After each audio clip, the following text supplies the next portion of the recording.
Eto guys, isang mabilisan lang. Sa mga naghahanap ng panlinis ng gulong o mugs o mapa sasakyan man yan o motor, try nyo itong product ni Car Glow Lab. Itong Glow Tire Pro Foam. Ano to tire foam cleaner. So pakita ko sa inyo kung paano ginagamit. Mabilisan lang guys. So eto guys, makapansin nyo yung mugs natin sa kagulong marumi.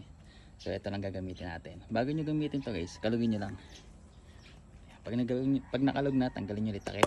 Yan. Huwag tumalsik. So yan, tapat nyo lang kung saan nyo i-spray.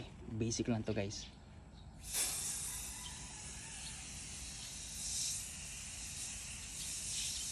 Ayan guys. Makikita nyo yung mga bula na yan. Antayin nyo lang siya mawala. Kita nyo. Pagka nawala yan, bumabagsak na yung bula kasama na idumi niyan. Pwede siya punasan, pwede ring hindi. Ang size nito guys ay gaano ba ito kalaki? Malaki na to eh. Ilang ml ba?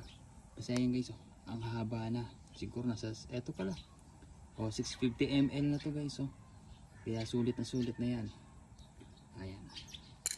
Habang inaantay natin yan, sprayin din natin yung ibang gulong.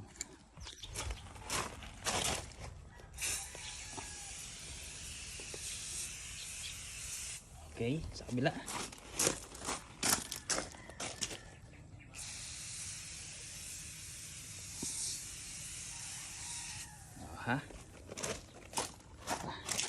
Last one.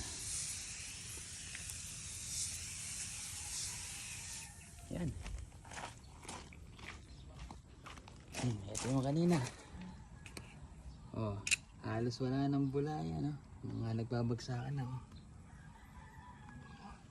Yan. Kaya kung gusto mo rin ng ganitong panlinis, nandiyan lang yan sa basket. Ililink ko na lang dyan sa baba. Car Glow Lab.